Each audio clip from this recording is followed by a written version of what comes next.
Kalau Anda masih menganggap masuk angin itu buruk, ya Anda belum mengerti kehidupan. Bahwa masuk angin harus disembuhkan, iya. Jadi kan peristiwa menyembuhkan kan juga indah. Dan syaratnya keindahan menyembuhkan adalah ada sakit dulu. Maka sakit itu adalah persyaratan keindahan, kan gitu. Ini sebelum ngomong pajak dan hutang, gitu. Ya gitu ya, satu ya. Nomor dua, saya yang memohon antum tetap di sini. Sesepuh kita Bapak Abdullah Hamahwa yang saya kenal sejak dahulu kala ya, Ustadz ya. Saya kenal beliau sejak dahulu kala dan ini harus kita takzimi sebagai salah satu rujukan sejarah kita, termasuk rujukan pengetahuan dan jurisprudensi ilmu-ilmu tentang keindonesiaan, karena beliau lebih berpengalaman dibanding kita semua. Itu hati awakmu nak dibanding beliau itu. Dia dulu ngalamin bagaimana mendirikan HMI awalnya, dia mengalami bagaimana Bung Karno agak terpecah hatinya terhadap HMI dan CGMI. Saiki wis gak ana wong kenal CGMI toh. Udah nggak tahu CGMI ya. Ya gimana sih, itu musuh utamanya dulu adalah CGMI dan GMNI separuh gitu ya, dan seterusnya. Tapi tidak usah saya ceritakan karena Anda sudah lelah bermusuhan dengan macam-macam, sehingga tidak usah saya ceritain bermusuhan. Nomor dua, jadi sekali lagi soal mengeluh tadi, tidak ada gunanya mengeluh itu. Yang ada bersyukur saja, meskipun belum masuk akal. Jangan khawatir, nanti Anda akan ketemu bahwa dia rasional, bahwa bersyukur itu rasional. Jadi tidak usah faham dulu baru bersyukur saja dulu supaya Anda faham. Jadi ini logika-logika yang dia keluhkan tadi itu tidak akan tercapai karena kalau tidak ada manusia Indonesia baru yang mencoba memperbaiki kembali logikanya. Jadi alhamdulillah Ma'iyah ini saya sudah melihat bulan-bulan terakhir ini yang disebut qaumun akhir. Jadi Allah tidak perlu menghancurkan bangsa Indonesia untuk kemudian dikasih kaum yang baru, umat yang baru untuk membangunnya.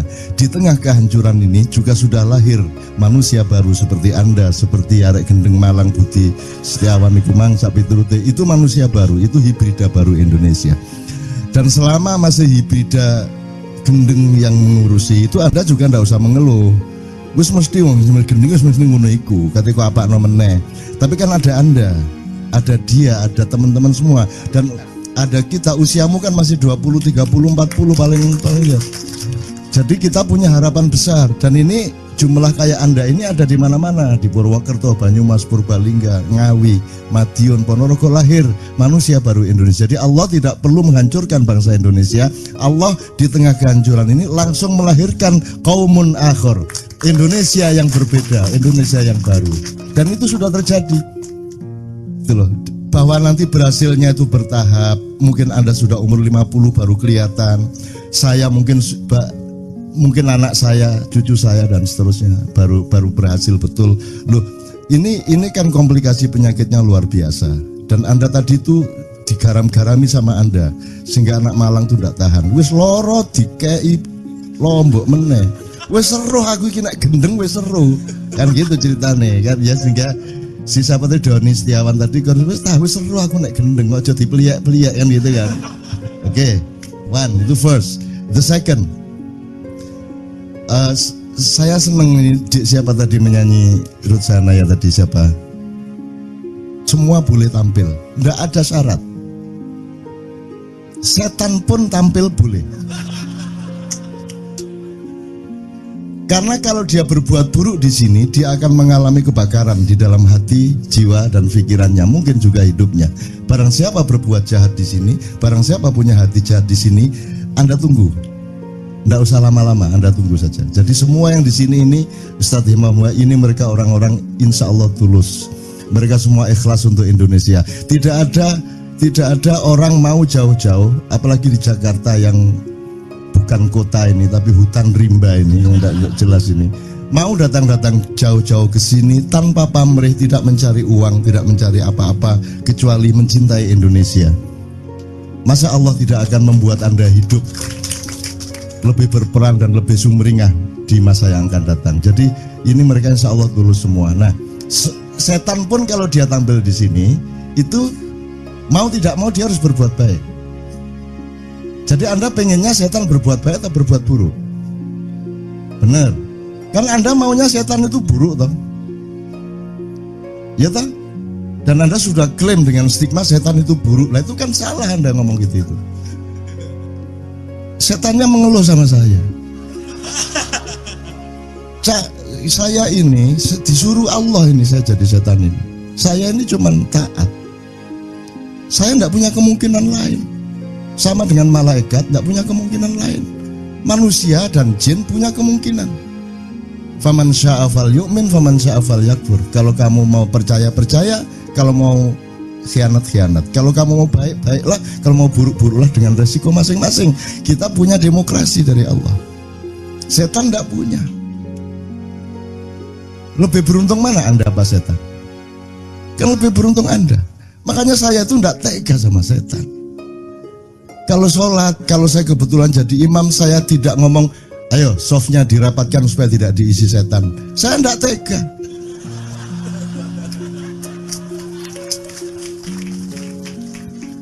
Yang rapi softnya, setan-setan kalau mau ikut sholat sekalian sini. Nah gitu saya. Saya tanya, apakah ada makhluk di muka bumi ini yang tidak kembali ke Allah? Jadi bagaimana mungkin saya mendoakan siapapun dan mengharapkan siapapun untuk tidak kembali ke Allah? Kemudian Anda dibiaskan oleh Allah sendiri supaya Anda diuji fokus sama Allah apa tidak dengan dikasih idiom neraka dan surga. Terus Anda semua itu pokoknya enggak pakai mikir, pengen ke surga semua. Saya kasih tahu, surga itu sepi banget. Anda kesana nanti kesepian. Nanti dilang bentino. Isinya cuman siapa? Paling Hizbut Tahrir, MTA, Wahabi Salafiyah baru ya, LDII, ya NU, Muhammadiyah, Syiah, semua neraka. Jangankan lagi Kristen, Buddha, Hindu, semua di neraka. Lah kok kamu mau masuk surga itu gimana? Nggak punya teman, sudah masuk surga nanti Anda disuruh jenggoten lagi. Iya coba. Bener nggak? Apa yang membuat kamu ingin masuk surga itu apa? Di sana jelas isinya kan sudah jelas toh. ISIS masuk surga. Ya toh, HMI sekarang belum tentu masuk surga. Wong PMI aja ndak masuk surga, apalagi HMI kan gitu. Ya toh, ya itu ya. Oh, PMI bisa selawatan aja ndak masuk surga, apalagi HMI yang bisanya intelektual modern toh, kan gitu. Nah, ini kalau pakai cara berpikir yang terjadi sekarang loh ya, surga itu sepi, jadi Anda tidak usah mikirin surga menurut saya, tidak usah mikirin neraka, pikirkan Allah, tujukan dirimu kepada Allah, itu loh.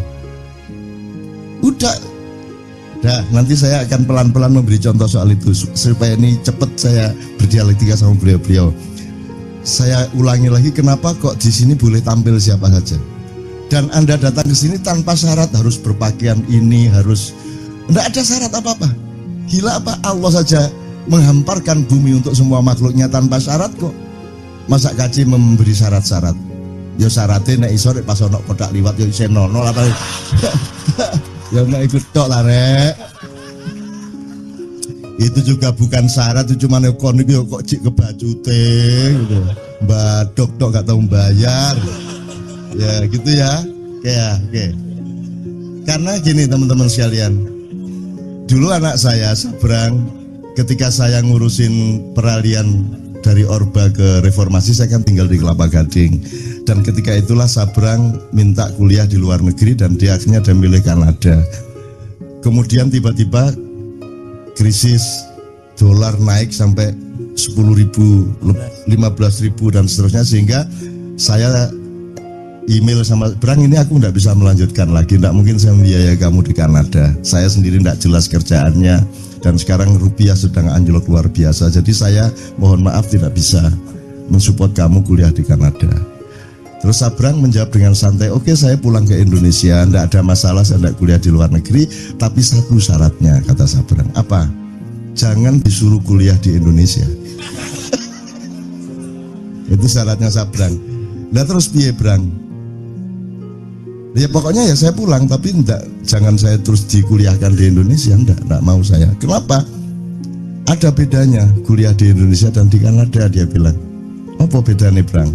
Kalau di Indonesia Anda harus menjadi orang hebat baru Anda boleh tampil, gitu kan?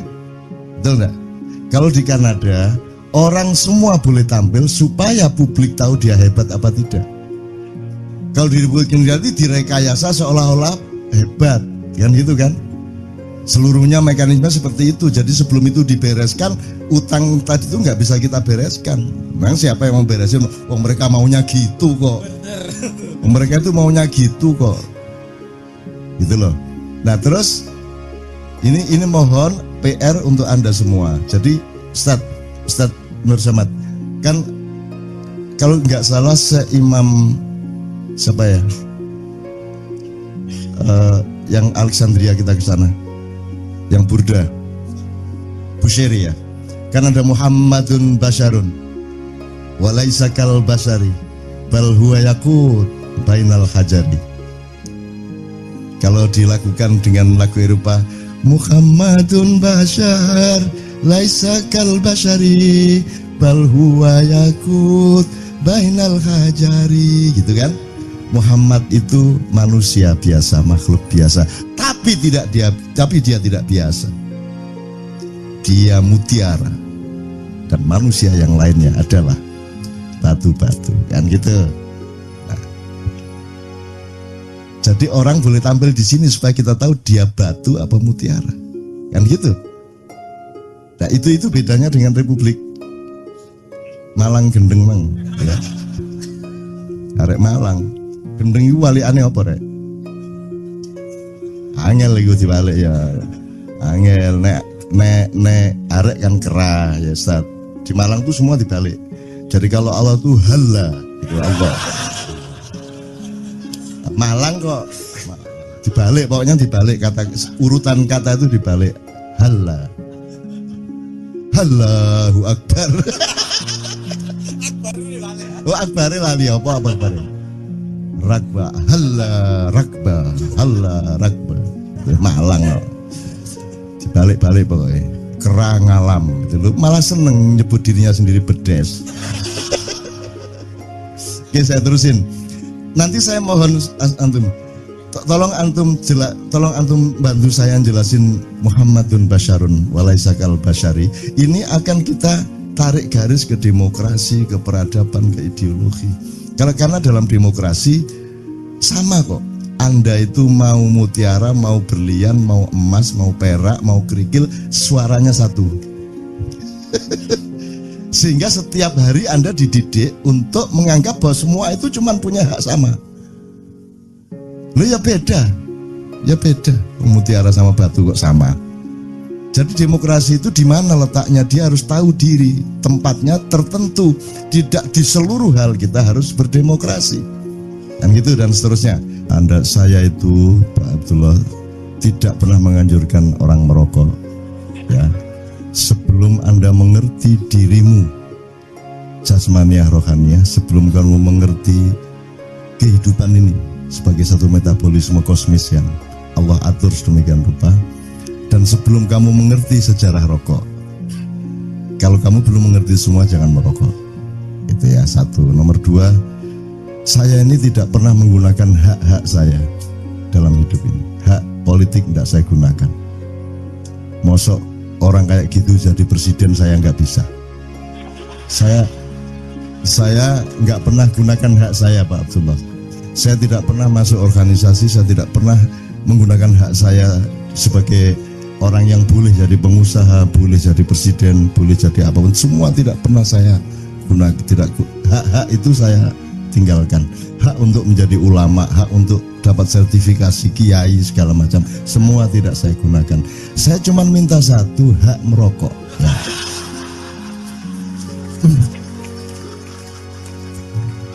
Itu pun saya berani tanding maraton lawan para orang yang tidak merokok dengan usia yang sama. Artinya kalau melewati fit and proper test lari 3 km, 10 km silakan gitu. Tapi saya masih berani ya. Dengan Enggak, sama anak muda juga berani saya. Ya. Wangi teman-teman. Oke, ini sekedar supaya beliau ini saya sebut ekstremis karena kita sesama ekstremis ya. Kalau saya bukan ekstremis, saya nggak akan sebut beliau ekstremis. Saya kenal beliau sejak sangat lama dan sebelum Anda lahir lah gitu. Nomor 3 Pak, saya diwajibkan Allah untuk menemani semua yang teraniaya. Dan saya keliling dunia tidak ada bungkus rokok yang dikasih gambar gini-gini. Hanya di Indonesia ada gambar yang menjijikkan seperti ini. Di Korea saya tidak jumpai rokok yang dengan gambar seperti ini. Di Taiwan, di Hong Kong, di mana-mana, di Rusia tidak ada rokok seperti ini, hanya di Indonesia. Sehingga saya menjalankan kewajiban. Jangan sampai yang teraniaya ini tidak ada yang menemani kan. 1, 3. Saya punya alasan kira-kira 27 ya. Nomor 4. Salah satu kemudahan hidupnya para jamaah ini Pak adalah mereka ada yang ke saya minta peci, salaman, ada yang ngasih korek api ini yang ngasih ini pengacara Malaysia namanya Mas Hendra ini yang ngasih saya ini dikasih jamaah di Makau gitu. Terus yang paling banyak ngasih yang praktis itu rokok. Kalau saya tidak menerima ini, saya menghalangi berkah untuk dia. Dan saya tidak sopan kepada orang yang mencintai saya. Itu nanti nerakanya luar biasa. Dah, 4 alasan saja gitu. Pokoknya tepuk tangan untuk beliau. Alhamdulillahirabbil alamin. Pak Abdullah, mohon dengan sangat antum kapan sempat biar 1 jam bisa ke sini. Alhamdulillah, karena ini loh anak-anak yang akan membangun Indonesia baru. Kalau sekarang enggak apa-apa, kita tunggu lengsernya, nanti sebentar lagi ada ya. Waalaikumsalam warahmatullahi wabarakatuh. Oke, sekarang kita ke Ustadz Nur Somad. Pertanyaan saya tadi itu gitu, saya mohon beliau yang di Mesir 16 tahun. Sebelumnya saya kasih tikar seperti ini.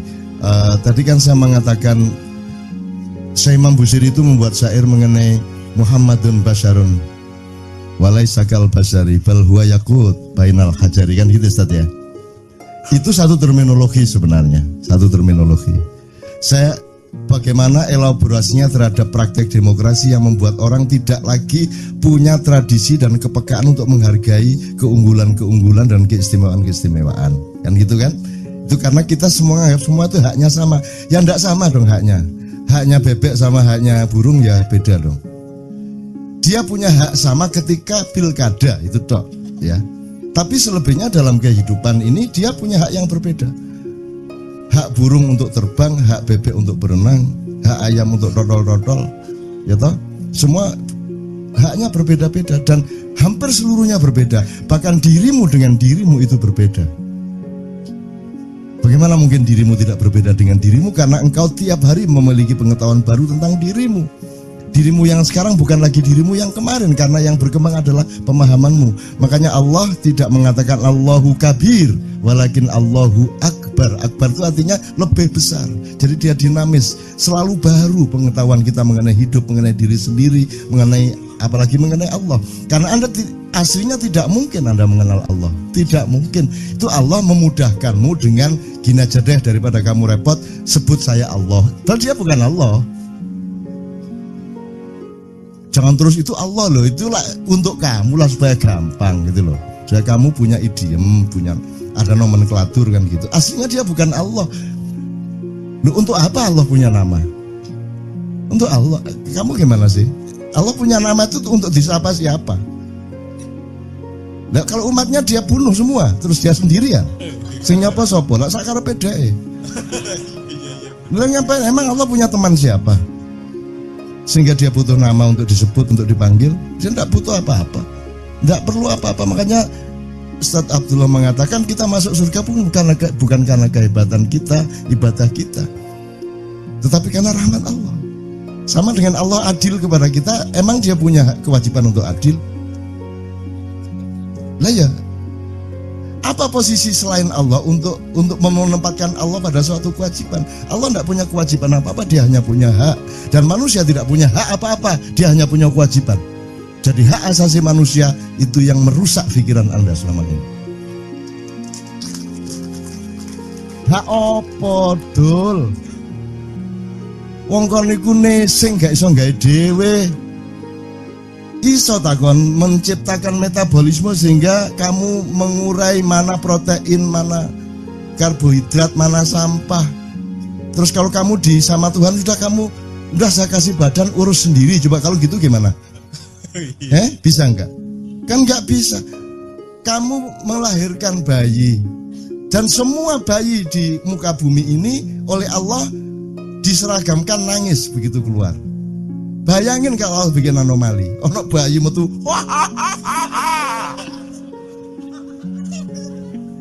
terus siapa yang mengajari dia menangis? Siapa yang menyuruh dia menangis? Siapa yang mengajari itu artinya menggerakkan tenggorokannya, urat sarafnya di mulut, di leher, sedemikian rupa sehingga menghasilkan tangis. Kamu pikir bisa ibunya mengajari? Terus engkau kon duwe anak, terus kon bayimu pertama ngenyut, terus kon disuruh Allah, coba ibu, kamu sudah ibu sekarang ajarilah anakmu ngenyut. Yo jajal oleh mului apa? Gimana ngajari? Ayo nak, bibirnya digerakkan. Oke, dikenyut. Ya enggak bisa, bayinya belum paham kok.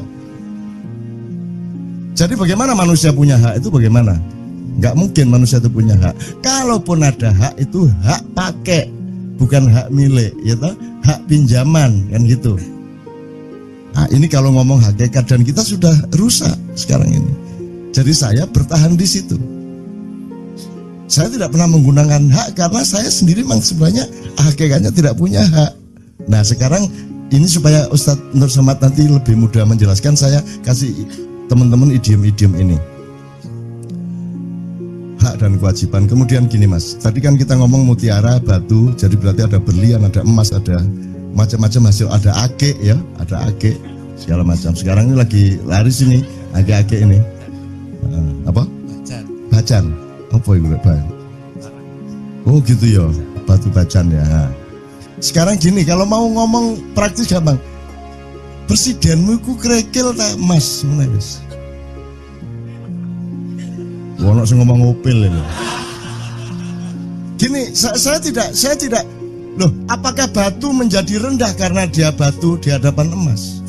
Kan enggak. Batu punya harga dirinya sendiri. Cuman batu jangan diemaskan, emas jangan dibatukan, kan itu masalahnya. Nah, mekanisme yang kita sebut demokrasi ini memungkinkan kamu menaruh bongkahan batu di makomnya emas, itu masalahnya. Jadi seluruh cita-citamu tidak akan berhasil selama kamu tidak bisa menempatkan emas sebagai emas, mutiara sebagai mutiara. Dan di sini Anda menemukan mutiara di dalam dirimu. Nah, ini kan banyak sekali kalau mau kita elaborasi, gitu loh. Kan kalau pakai istilah lain gini, di dalam di bahasa Arab ada istilah man yu'alikul jaros. Ya, siapa yang naruh gelinding-gelinding di lehernya kucing. Ini yang arek pesantren Ruhi ya. Jadi gini, tikus itu pusing karena asal dia mau makan, kucing datang makanannya direbut. Setelah berlangsung sekian bulan, akhirnya para tikus ini seminar. Yuk kita runding. Ini gimana supaya makanan kita nggak dirampok terus sama kucing. Akhirnya disimpulkan, oh kalau gitu gini aja. Kesimpulan seminar, di lehernya kucing itu ditaruh bunyi-bunyian, gelindingan. Wah semua sip. Begitu kucing nanti mau datang pasti terdengar, sehingga kita bisa menyelamatkan makanan kita. Lega, mereka terus pulang ke lorong masing-masing. Sampai di tempatnya mereka berpikir, siapa yang masang nanti ya? Nah ya kon ngomong utang kayak ngono iku mang, iku terus sopo sing kate ngatasi iku sopo? Kalau kita tidak ciptakan manusia-manusia Indonesia baru seperti yang ada di hadapanmu ini. Mereka adalah yang akan yu'alikul jaros. Mereka yang akan menaruh gelindingan di lehernya kucing, kan gitu kira-kira. Nah, Anda tetap dengan konsentrasi itu aja dirungono arek Malang. Ya bapak arek Malang wis ngelundase. Karena lulusnya orang Indonesia itu bukan kalau dia menjadi arif. Itu kalau dia menjadi arif, dia sudah menjadi seperti Pak Abdullah bilang, mungkin dia sudah ekstremis. Lulusnya orang Indonesia kalau sudah putus asa itu baru lulus, dia dapat ijazah. Gitu loh. Ini gurung putus asa berarti gurung masalah kok. Karena seluruh masalah ini tidak mungkin Anda selesaikan sendiri. Tidak mungkin Anda segera susun presiden dan kabinetnya yang bisa mengatasi yang Anda gelisahkan tadi. Iso kan nyusun ayo. Ayo sopo presidennya wis. Sopo menterine, sopo BUMN, sopo iki. Bisa kamu susun itu. Temukan mutiara-mutiara Indonesia. Bisa nggak kamu susun? Sama-sama itu sama-sama itu sopo, harus jelas menterinya siapa. Bisa nggak kamu temukan sekarang? Maksudnya kita susun bersama-sama. Nah, artinya kamu sendiri nggak punya konsep tentang kabinet yang itu. Yang gue iki kon. Ya, sekarang gini aja, man yu alikul jaros. Semua kamu keluhkan bener. Kata temen si Dodi Setiawan tadi mengatakan, wes seru aku wes iki wes gendeng kabeh iki wes ngono ya. Oke. Kan harus kita atasi apa saja dan siapa saja yang diperlukan to solve the problem. Ya, kan tidak bisa toh hari ini bisa. Ada kemungkinan nggak hari ini? Tidak ada. Bulan depan? Tahun depan? 3 tahun lagi? Nah, iya belum tahu. Belum bisa terjadi karena persyaratannya tidak kita identifikasi. Persyaratannya satu, siapa? Mutiara apa kerikil yang kamu taruh sebagai pemimpin? Kan gitu. Bagaimana ada mekanisme politik yang memungkinkan mutiara di tempat mutiara, kerikil di tempat kerikil, dan belum ada mekanisme demokrasi yang seperti itu. Satu. Nomor 2, apa yang dibutuhkan setelah siapa? Apa itu? Menurut kamu ini negara apa bukan? Ini NKRI ini. Kalau lihat prakteknya, ngaku aja. Anak perusahaan is not state at all. Not even corporate. Mikir kita dol nek gak gawe. Not even corporation. Tapi only anak perusahaan. Tool of global and big corporation. Betul. Jadi bukan negara, bahkan bukan hanya perusahaan, bukan perusahaan, bahkan dia hanya anak perusahaan gitu ya. Betul. Nah, sudah selesai sekarang. Jadi kamu juga jangan terlalu masuk hati itu mengeluh itu. Oh jelas bukan negara kok kamu bersemangat ini harus kita. Ya apa ngancane anak perusahaan ini cabang ke Amerika, cabang Indonesia kan gitu kan. Serius. Iya, di dalam koordinasi Singapura.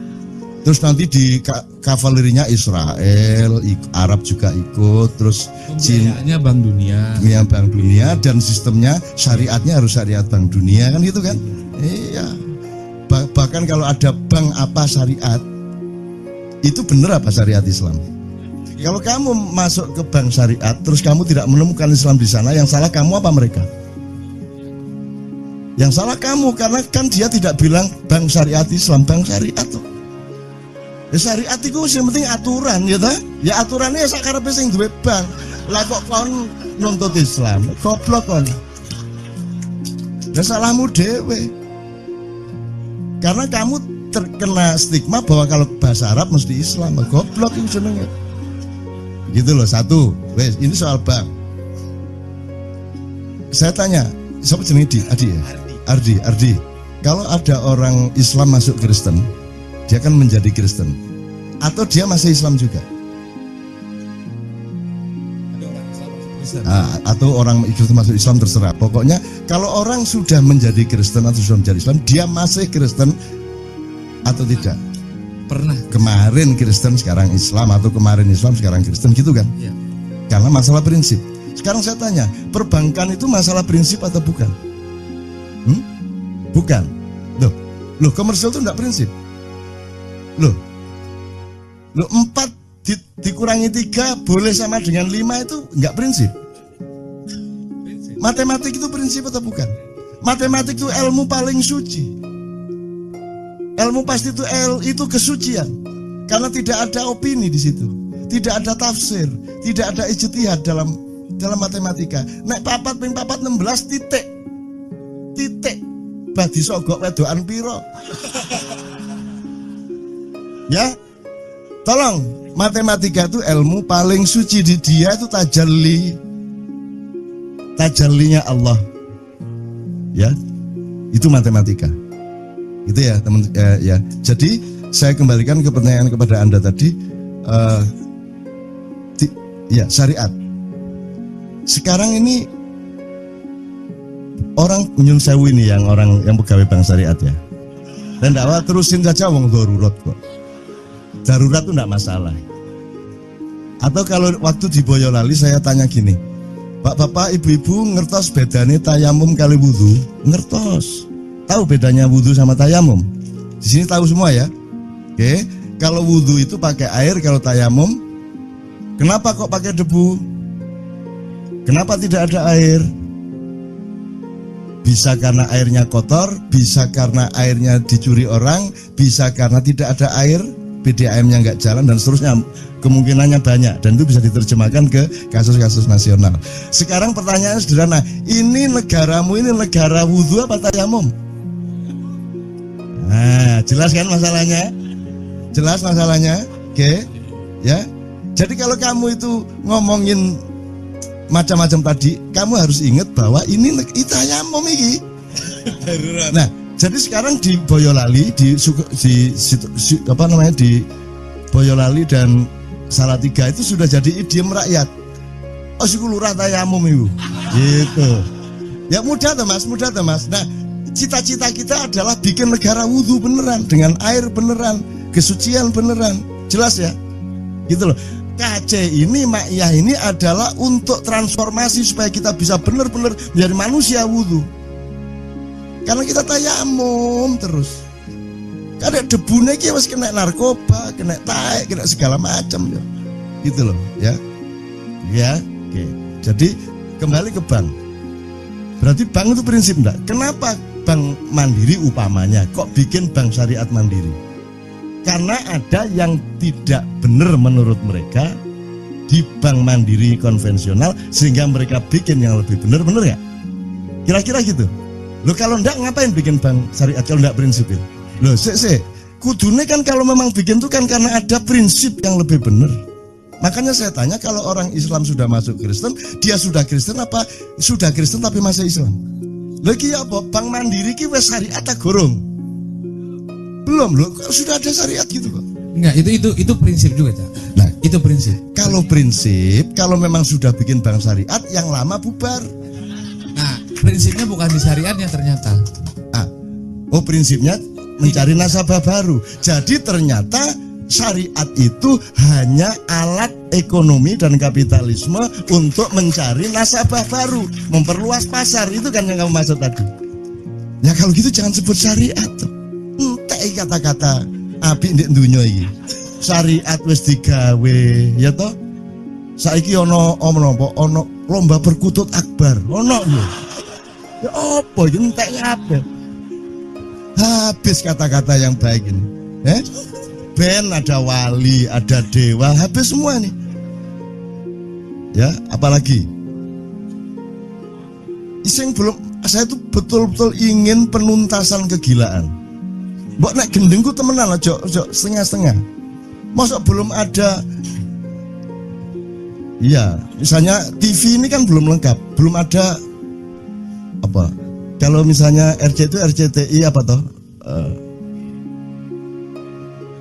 Raja Wali apa gitu. Kalau misalnya pesawat kan Air Asia atau Lion Air. Mbok sekarang tuh bikin Jibril Air. Mbok ada Muhammad Band, Rasulullah Band, gitu. Mbok bikin perusahaan Allah Subhanahu Wa Taala. Mesisan ya. Sekalian gitu loh. Perusahaan Quran hadis. Ya, jadi Quran hadis and cool ya. Ngono mesisan. Saya tidak ngerasani bank, saya cuma mengatakan ternyata memang salah satu jenis kegilaan yang diomongkan Dodi tadi itu adalah kita itu menggunakan hal-hal yang prinsip untuk main-main. Kan gitu kan? Dan itu tidak mungkin selamat. Maka Anda kumpul di sini ini karena Anda dicalonkan Allah untuk menjadi penyelamat seluruh bangsa Nusantara. Karena ya, terakhir, Yakut nanti Ana mohon semua wacana mengenai Yakut ini ya Ustaz ya. Saya ini nanti Anda pulang ke rumah, gitu. Terus sampai rumah kan tidak ada KC lagi. KC tinggal kenangan, Maiyah tinggal ingatan. Anda kembali ke masalahmu masing-masing dengan kegelisahanmu, dengan kegalauanmu masing-masing, kedap-kedip, ya kan? Ngiler melongo, ya kan? Gelisah, waduh iki kok ya apa ini gimana, ini belum saya bayar, waduh nanti di kerjaan begini, kan gitu. Anda kembali ke masalah masing-masing. Aku bertanya, siapa yang memperhatikan bahwa engkau sedang galau? Apakah Indonesia tahu Anda galau? Apakah negara ini tahu engkau galau? Apakah pemerintah concern terhadap galaumu? Apakah ada ulama-ulama yang ada di dalam file dan kenangan hatinya bahwa umatnya galau? Kamu akan sendirian nanti di rumah masing-masing. Maka kamu harus punya sahabat sejati dalam hidupmu, sehingga dimanapun engkau berada dalam keadaan apapun saja, engkau memiliki teman. Dan siapakah temanmu yang sejati itu? Maka hadir handphone. Iya, enggak apa-apa. Bagus juga. Karena kalau handphone juga terus terpaksa digadekno, ya kan? Tak kasih saran mudo kon ndek kamar iki. Mudo kok delok dhewe ra ini. Kok selentik sabar le. Terus ngilu kok jundu dhewe ala dapurmu gitu ya. Gitu. Oke, saya ingin mengatakan begini. Tolong kembali ke hidupmu yang sejati.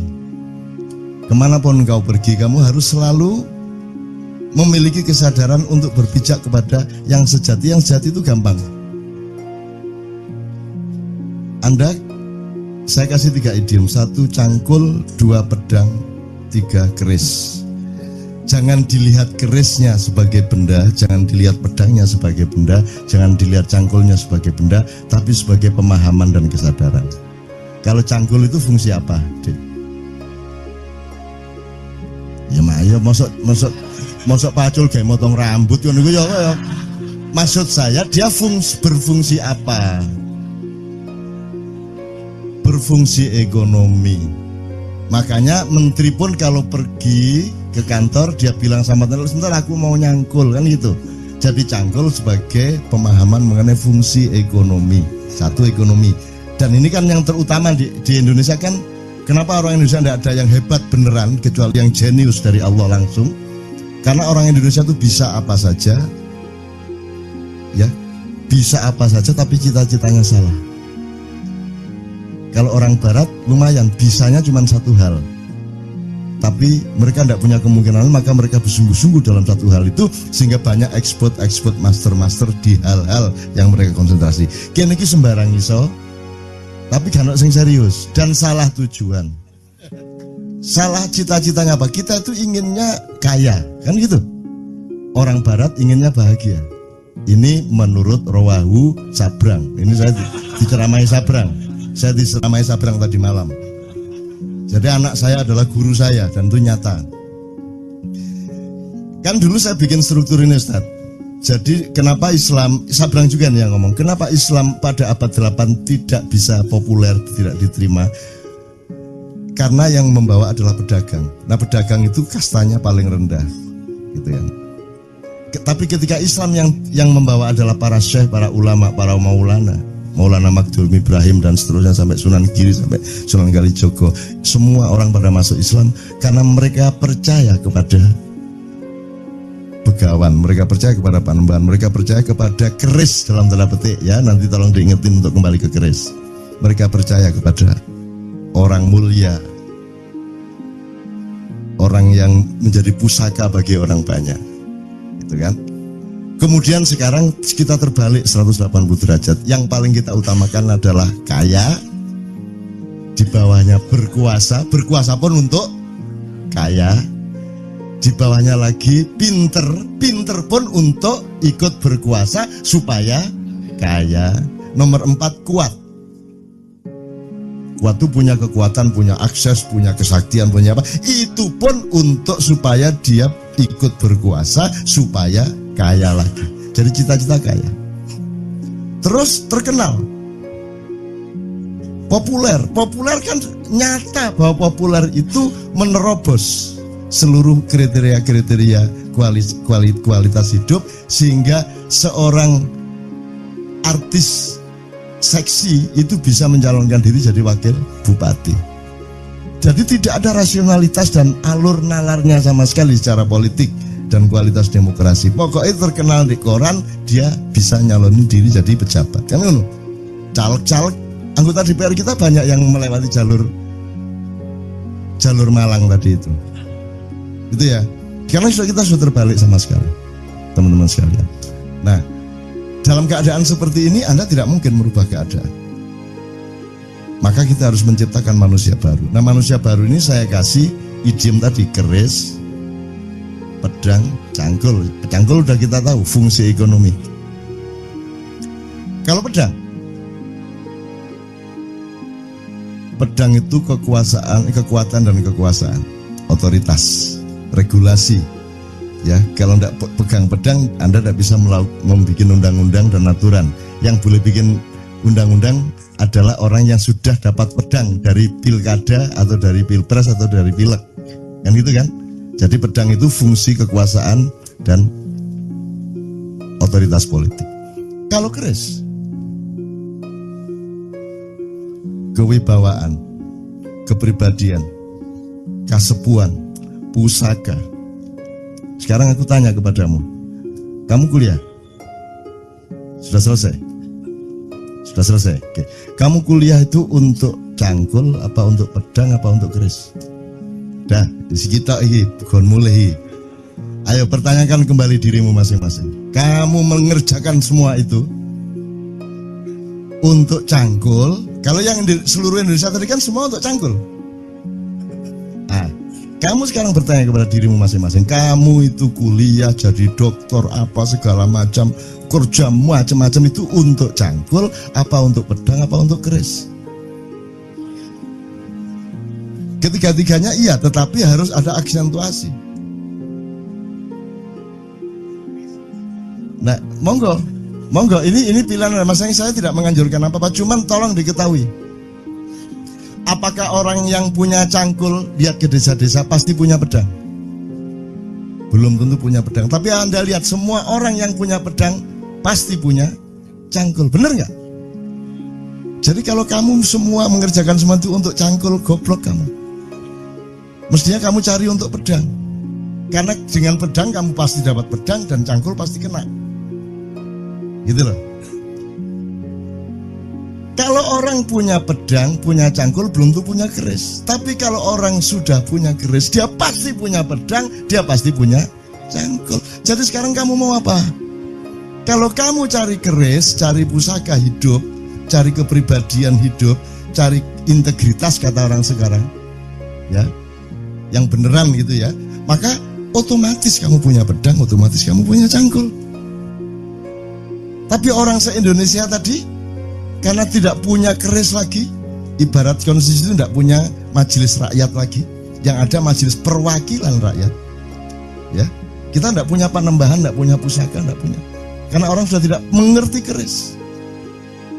Itu ibarat sholat, cangkulnya sholat itu ya jungkar-jungkir itu. Ya toh? Pedangnya sholat adalah kebenaran syariat dan ucapan-ucapan di dalam sholat. Masuk ngene kan kudu Allahu Akbar. Masuk ngene kan aduh ya apa rek kabar itu. Sembuh. Dobol. Masuk sembahyang kayak ngono. Berarti pedangmu batal ya gitu kan? Tetapi meskipun kamu sudah mencangkul dalam sholatmu, sudah pakai pedang dalam sholatmu, yang menjadikan sholatmu sah itu tidak ada dalam syariat, yaitu khusyuk. Betul enggak? Yang menjadikanmu selamat benar dalam kehidupan dan di depan Allah itu adalah kekhusyukan. Sebab kekhusyukan itu syaratnya adalah Anda fokus sama Allah, Anda ingat benar kepada Allah, Anda betul-betul berhadapan dengan Allah. Sekarang kamu coba bayangin kamu yang jadi Allah. Kamu bayangin ya, kamu jadi Allah, terus ada anak orang-orang sholat, kiswil dulu Allahu Akbar harus bener kan? Tapi hatinya enggak ke Allah. Kamu terima enggak itu sholatnya? Saya enggak mengatakan Allah enggak menerima loh ya.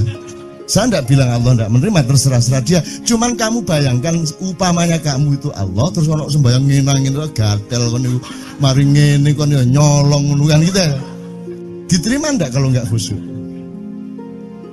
Kamu enggak nerima kan? Kamu jangan berdebat, tapi ini Allah pasti enggak bisa kamu. Enggak ada orang bisa memastikan Allah nerima enggak nerima. Enggak usah berdebat ini doanya sampai apa tidak. Lo doa sing sampai sing endi? Ya ono, enggak usah diperdebatkan, bodoh gak ruwe kok. Jangan berdebat mengenai doa sampai atau tidak, jangan berdebat mengenai Allah menerima atau tidak, jangan berdebat mengenai masuk surga atau masuk neraka.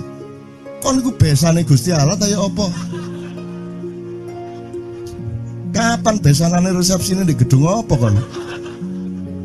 Bagaimana kamu bisa menentukan seseorang pasti masuk surga atau pasti masuk neraka, seseorang pasti diterima Allah atau tidak?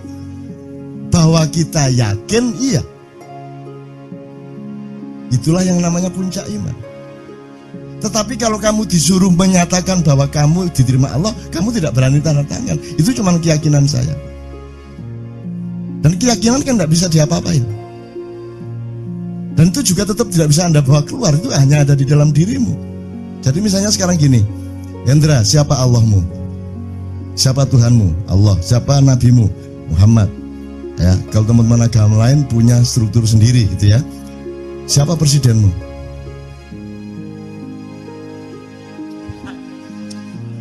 Upamanya ya. Jadi gini teman sekalian, kalau Allah kamu dapat resiko besar dan tidak mungkin tidak kamu akui. Nabi Muhammad juga begitu. Karena ada alasan rasional, bukan soal korps, bukan soal golongan. Ada asbabun nuzulnya, ada mantiknya, ada semuanya. Tapi kalau selain yang dua itu boleh enggak kamu enggak mengakui? Saiki ditegesno ndak awakmu iku. Jadi kamu sekarang ngakuin enggak yang selain dua tadi itu? Boleh enggak sekarang kamu enggak ngakui? Nah, ya sudah enak toh. Kan boleh kamu enggak mengakui. Jadi juga enggak usah terlalu pusing juga. Enggak tak akoni kan. Munah itu repot. Ketok di TV gak tak akoni dapurmu kan gitu kan. Kan gitu kan. Kalau dia pas lewat kita kepergok, ya saya enggak akan memperlakukan dia sebagai presiden. Kan begitu. Ya aku liwat sakarepku. Masih ono tuet aku liwat sakarepku kata apa kon. Aku urip digawe Gusti Allah kok. Mosok ngabekti karo sing wong kabeh ono pantes-pantese kan. Kabeh iki nek gak apik ya pinter, nek gak pinter ya pantes ngono lho. Iki gak kabeh ya apa iki? Ya bojoku gak pinter gak apa-apa angger ayu, ngono ta? Gak ayu gak apa-apa angger ngabekti kan. Iki gak kabeh. Ya apa pinter gak ngabekti gak ayu gak. Ya apa? Maka bal huwa yakun. Nah sekarang teman-teman sekalian, kalau ada mutiara di luar dirimu, kamu harus bersyukur kepada Allah. Kalau ada orang yang mengingatkan kamu kepada bahwa dalam hidup ini Allah bikin macam-macam, kadarnya macam-macam. Nabi aja beda-beda kok. Masuk Nabi podo kabeh, terus nanti di surga haknya sama. Ya beda. Ada yang kekasihnya Allah, ada yang sahabat karibnya Allah, ada yang juru bicaranya Allah, ada yang sembelihannya Allah. Kan gitu. Ismail sembilannya Allah. Terus rumah kamu juga enggak ngerasain deh jadi Ibrahim. Bayangin kamu jadi Ibrahim, disuruh Allah nyembelih anaknya, itu gimana rasanya coba? Kamu tenang-tenang aja. Terus kamu pikir Ibrahim enggak mencoba bereaksi gitu? Terus ya ikhlas ya Allah, ya enggak lah. Jadi Ibrahim itu ya pergi ke hutan. Dia itu kan semua kan tidak untuk kepentingan Allah. Emang ada Allah punya kepentingan. Jadi kalau Allah menyuruhmu sesuatu, itu kan untukmu, untuk melindungimu, untuk pemahamanmu, bukan untuk dia. Gak padaan Gusti Allah kon gak sembahyang. Jadi itu untuk supaya ada, karena umatnya Nabi Ibrahim itu orang yang sudah terlanjur menyembah Tuhan yang sebelumnya, kepercayaan yang sebelumnya, yang tradisi-tradisinya berbeda dengan yang ditawarkan oleh Nabi Ibrahim. Nah, untuk merubah tradisi dan meyakinkan mereka kepada tradisi baru itu harus ada praktek ikhlas membunuh anak itu. Jadi Nabi Ibrahim yo jane gak kuat rek, matane ngaplok arek gak kuat ya. Dadi dhek nang alas naik gunung sama Ismail sama bawa kambing. Itu nanti wis melayu. Akhirnya dia sembelih kambingnya, terus dia turun membawa kambing. Ini loh kalau Allahku, katanya, kata Ibrahim kepada ini loh kalau Allahku menyuruh sesuatu itu bukan karena kejam kepada kita, bukan karena minta ditaati. Sesungguhnya semua perintahnya karena sayang kepada kita. Aku disuruh menyembelih anakku, tapi buktinya anakku tidak tersembelih, kambing malah dikasih oleh Allah. Ngono, kerja itu kolusi antara Allah sama Ibrahim. Terus tenang aja ta. Kamu nanti saya bukain macam-macam, bantah semua nanti kamu. Mosok cak lu, kamu pikir Rasulullah aja manusia biasa kan? Semua itu kan enggak kok terus semua itu sudah hebat sejak awal, ya enggak. Nabi Nuh aja istrinya dia enggak bisa dakwahi kok. Anaknya Nabi Nuh sendiri kafir kok. Kamu bisa bayangkan kalau seorang nabi istrinya sendiri tidak ikut suaminya, anak itu kan, bayangin rumah tangganya bagaimana. Bayangin masyarakatnya bagaimana. Sekarang kita ini anak kita satu nakal aja udah pusing enggak karu-karuan kok. Bayangin ada nabi rasul lagi yang istrinya tidak taat, anaknya tidak taat. Kamu bisa bayangin keluarga ini gak sakinah toh. Gitu loh. Jadi kamu juga jangan terlalu pusing karena Allah itu sudah kasih jurisprudensi apa saja ada. Kalau kamu mengalami kesulitan apa-apa tinggal cari jurisprudensi apa.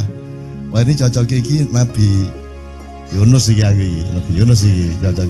Kalau kamu mengacu kepada contoh-contoh kejadian yang sudah Allah paparkan, kalau kamu menemukan itu, selesai. Kamu akan mentertawakan dirimu ngene kok galau gak masalah. Ini banyak, kalau saya buka Anda bingung nanti. Banyak. Rasulullah, misalnya Rasulullah pernah mengganjal perutnya dengan batu supaya tidak lapar. Orang enggak mikir ya Aisyah ganjel batu tagak.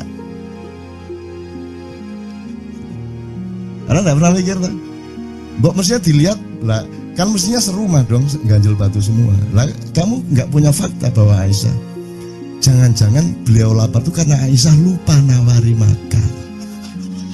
Loh, salah satu kemungkinannya loh ya. Ya. Mungkin Aisyah pas kurang care. Lah Rasulullah kan mau bilang, Aisyah saya belum makan, enggak berani dia. Kan Rasulullah lembut sama istrinya, dia sangat hati-hati menjaga perasaan istrinya. Akhirnya mergo bojone gak nawan-nawani mangan, ya wis tak ganjel watu ngono. Bingung kan tak ceritane akeh. Wes banyak bahan ngene-ngene iki rek. Iki tak buka didik ngono to ya. Kan gak nemen-nemen bingungmu lho ya. Ya teman-teman sekalian, ya mohon maaf nih Ustaz kalau anak agak yang enggak dikit-dikit gitu. Ini bukan tujuannya bukan mau mengkritik Muhammad, mengkritik Ibrahim dan sebagainya. Tujuannya supaya Anda mengetahui betapa banyak paradoks dalam hidup yang Allah sengaja menciptakan dalam hidupmu. Sehingga kamu jangan kaget sama paradoks itu. Tapi kalau kamu berdialektika dengan cara berpikir ma'iyah yang siklikal, yang spiral, yang penuh tikungan, penuh lipatan, dan Anda terbiasa dengan itu, maka seluruh yang kamu alami itu nanti akan bisa dieliminir menjadi berkah, menjadi rasa syukur, akan semua menjadi baik bagi hidupmu. Gitu loh maksud saya. Itu contoh-contoh, bukan saya kok terus menafsirkan gini, enggak. Saya itu cuman orang di depan saya itu supaya lebih bisa menghandle hidupnya menjadi lebih mudah.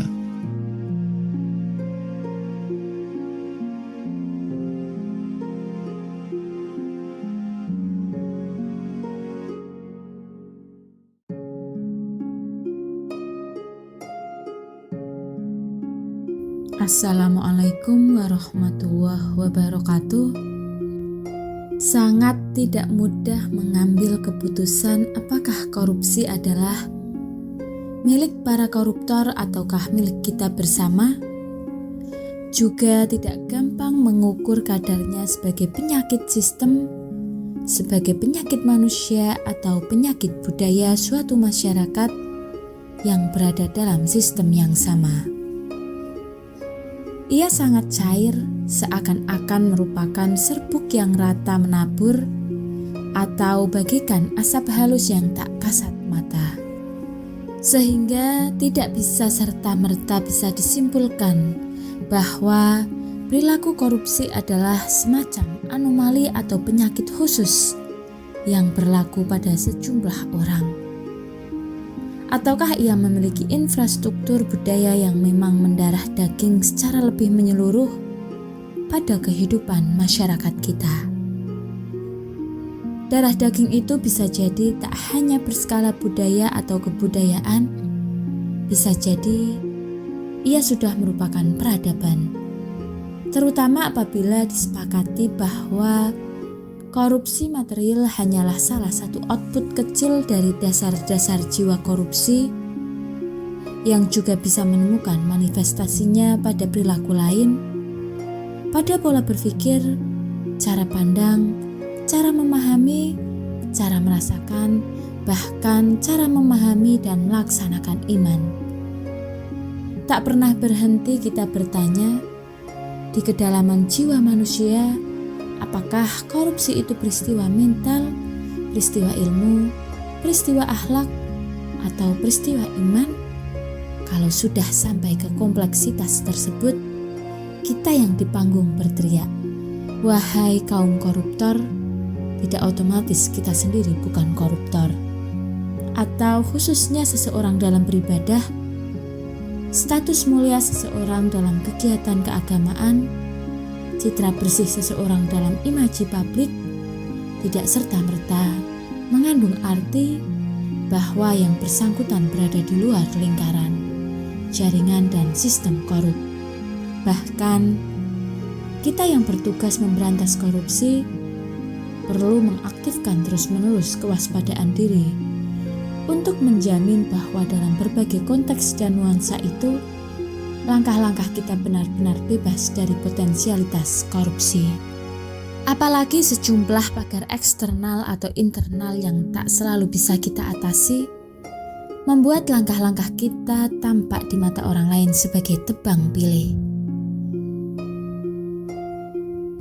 Agar supaya kita tidak terlalu bersedih atas kepastian untuk semakin hancur, perkenankan kami untuk pergi jauh ke belakang sejarah bangsa Indonesia kita. Untuk itu iseng-iseng kita mempertanyakan siapa itu bangsa Indonesia. Dengan asumsi sederhana bahwa kalau orang tak mengenal dirinya, maka ia tak tahu tempatnya. Kalau tak tahu tempatnya juga pasti tak mengerti kemana akan melangkahkan kakinya. Kita berendah hati saja untuk sedikit mengakui bahwa segala keributan dan kebobrokan yang kita alami 10-20 tahun terakhir ini, siapa tahu sekedar kasus orang yang memang tak kenal siapa dirinya. Orang yang dirinya saja ia malas mengenalnya, maka agak mustahil ia punya energi untuk mendiagnosis apa penyakit yang sedang dideritanya. Dan kalau tak ada diagnosis yang tepat, mustahil pula ia akan bisa menyembuhkan diri dari penyakitnya. Mungkin kita terpaksa harus melewati sejumlah relativitas pemahaman atas beberapa hal. Misalnya, sebelum ada bangsa Indonesia, ada masyarakat Nusantara yang harus diperdebatkan terlebih dahulu apakah ia rumpun Melayu, masyarakat Jawi, bangsa-bangsa Timur, dan seterusnya. Juga sebutan Jawa atau Melayu berbeda pengertian dan skala faktualnya bergantung satuan waktu yang dipakai. Setelah ada NKRI berbeda dengan 5 abad silam, juga berbeda dengan ukuran Aji Saka 20-an abad silam. kita harus menunggu puluhan atau ratusan tahun riset antropologis historis. Bahkan, penelitian arkeologi dan sejumlah disiplin lain yang lebih mendasar dan akar, kita mulai iseng-iseng ini dari sejumlah pertanyaan yang boleh jadi mengandung substansi-substansi yang tidak atau belum benar, tapi belum juga bisa dibilang salah. Kalaupun bangsa Indonesia sekarang tak perlu sampai memerlukan penglihatan diri sejauh ini, semoga sedikit berinisiatif pada takaran normal saja sebagai manusia, sebagai masyarakat, dan sebagai bangsa untuk memulai kemandirian, punya insting untuk ketat menjaga martabatnya, untuk mulai percaya kepada dirinya dan kepada apa yang sebenarnya bisa digapainya. Kalau bangsa Indonesia tidak percaya bahwa ia besar, bahwa ia lebih induk dan lebih besar dari bangsa-bangsa di dunia, serta tidak percaya bahwa sesungguhnya ia punya filosofi, formula, teknologi, budaya dan mekanisme kepemimpinan atas dunia secara lebih damai, hangat dan penuh toleransi, maka mudah-mudahan ada sedikit inisiatif kecerahan diri mengupayakan agar tidak menjadi perayaan kebodohan edisi kesekian. Kalau flashback di atas suatu hari dipelajari dan direnungi, mungkin kesibukan berpikir keindonesiaan kita sehari-hari mengandung kadar pengetahuan dan substansi yang sedikit agak fenomenologis dan paradigmatik. Kita bersebar dengan ilmu dan menahan diri tidak bicara atau bertindak apapun kalau tidak dilandasi tanggung jawab ilmu. Bahkan yang membedakan keyakinan iman dengan khayalan adalah faktor ilmu. Tentu saja bangsa dengan bekal internal teknologi di era NKRI sekarang ini tidak bisa sepenuhnya menerapkan keunggulan mentalnya. Bagaimana mungkin kita mengelak dari arus besar kemewahan, hedonisme, gebiar dan gemerlap, maka bakat internal teknologi akhirnya tak sengaja tergeser dan terterapkan ke wilayah-wilayah lain yang mengandung ketidakmajuan dan ketidakmudahan. Dengan hasil korupsi, kita memperoleh berbagai kemudahan dan kemajuan, bisa beli apa saja, sebagaimana atau melebihi orang lain. Keluarga menganggap kita sukses, pesantren dan masjid yang kita bantu menyimpulkan kita adalah dermawan. Masyarakat melihat bahwa kita adalah orang yang benar, buktinya punya jabatan, kaya dan mau bersedekah kepada mereka. Tetapi ada sedikit pengetahuan yang sudah terlanjur nyantol di saraf otak yang membuat ingatan bahwa kita korupsi itu menghasilkan sesuatu yang tidak enak dalam hati dan tidak mudah di depan Tuhan. Maka tak cukup bantu pesantren dan masjid. Kita perlu umroh sesering mungkin, langsung melakukan pendekatan kepada Tuhan. Sebenarnya sedikit-sedikit kita merasa juga bahwa Tuhan tersinggung karena kita tuduh. Ia bisa kita sogok dengan umroh atas dosa korupsi kita. Tetapi karena demikianlah juga yang dilakukan oleh banyak teman-teman Indonesia lain, maka kita menjadi sedikit tenang. Faktornya di sini budaya kita lebih mengandalkan norma dibanding hukum atau moral. Hukum dan moral itu nilai otonom dan pasti, sedangkan norma itu bergantung kesepakatan atau kebiasaan banyak orang. Alif Lam Mim, Tuhan kita adalah norma. Kita lakukan apa saja yang ngetren, yakni segala gejala dan perilaku yang diterima dan dikerjakan oleh orang banyak.